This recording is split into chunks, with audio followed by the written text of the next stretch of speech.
మాతృదేవోభవ పితృదేవోభవ ఆచార్య దేవోభవ గురు బ్రహ్మ గురు విష్ణు గురు దేవ మహేశ్వర గురు సాక్షాత్ పరబ్రహ్మ తస్మై శ్రీ గురువైన నమః. ఈ రోజు సమగ్ర జీవన శైలిలో మనం ముద్రల గురించి తెలుసుకుందాం. మొదటిది వచ్చేసి ఆది ముద్ర. ఈ ఆది ముద్ర చేసే విధానం చూపిస్తాను చూడండి మాస్టర్.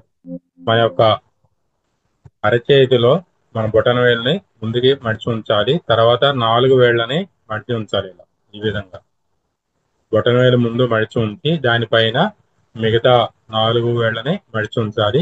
సేమ్ అదే విధంగా మన యొక్క ఎడమ చేతిలో కూడా ముందు బొటనవేలు మడిచి ఉంచి తర్వాత మిగతా వేళ్ళని మడిచి ఉంచాలి. ఈ విధంగా చేసినా మనకి ఆది ముద్ర ఏర్పడుతుంది. మనము మన నడువుని నిటారుగా ఉంచుకొని ఈ ముద్రలు చేసేటప్పుడు ఈ తొడల పైన ఈ చేతులు కింద వైపు ఉండేటి చేయాలి.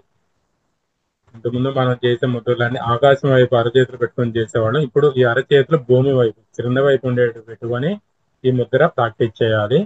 ఈ ముద్ర 20 నిమిషాల నుంచి 30 నిమిషాలు సాధన చేసిన ఫలితం మొదలవుతుంది. ఈ ఆది ముద్ర అనేది 20 నుంచి 30 నిమిషాలు మనం చేయటం ప్రారంభించిన తర్వాత ఫలితం అనేది మనకి అర్థమవుతుంటుంది. దీనివల్ల మనకు వచ్చేటువంటి ఉపయోగాలు ఏంటంటే, ఈ ముద్రను సాధన చేసిన ఊపిరితిత్తులో పై భాగంలో శ్వాస నిండుతుంది. కావున దీనిని ఆంద్యం ప్రాణాయామము అందురు. ఈ ముద్ర క్రీడాకారులకు చాలా ఉపయోగపడుతుంది. బాగా ఆటలాడే వాళ్ళకి ఈ ముద్ర ఎంతగానో సహాయపడుతుంది.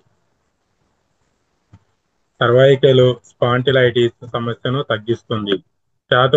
ఛాతిలోని పై భాగము శ్వాసతో నింపబడుతుంది. కావున ఇది ప్రాణశక్తిని పెంచి న్యూరాన్ల పనితీరును పెంచుతుంది.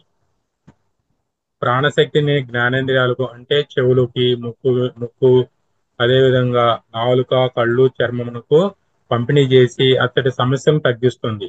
ఈ పంచేంద్రియాలు ఉన్నటువంటి సమస్యలు ఏమైనా ఆ ప్రాంతంలో ఉన్నటువంటి సమస్యలను తగ్గిస్తుంది.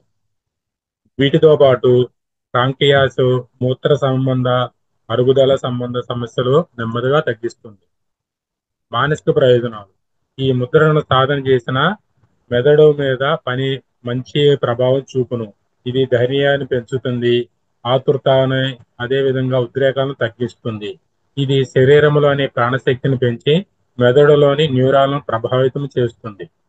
ఆధ్యాత్మిక ప్రయోజనాలు. ఈ ముద్ర సాధన చేసిన అనాహత చక్రము అదే విధంగా విశుద్ధి చక్రాలు 2 యాక్టివేట్ అవుతాయి.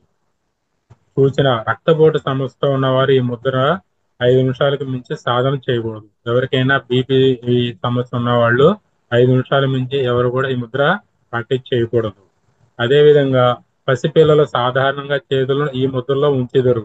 ఇది వారిలోని ప్రాణశక్తిని పెంచుటకు వారికి దేవుడు ఇచ్చిన వరం.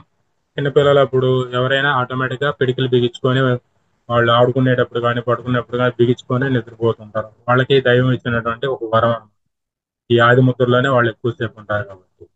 ఇంకొకసారి చూస్తాం చూడండి మాస్టర్, ఈ ఆది ముద్ర ఎలా చేయాలంటే, బొటన వేళ్ళని ముందు మడిచి ఉంచుకోవాలి. తర్వాత దానిపైన మిగతా వేళ్ళని మడిచి ఇలా ఉంచుకోవాలి. పిడికిలు బిగించేసి ఇట్లా ఈ రెండో చేతులు కూడా సేమ్ అలానే పెట్టేసుకొని ఈ ముద్రని మనం అరచేతులు భూమి వైపు అంటే క్రింద వైపు ఉండేట్టు పెట్టుకొని మనం ఈ ముద్రను ప్రాక్టీస్ చేయాలి 20 నిమిషాల నుంచి 30 నిమిషాలు.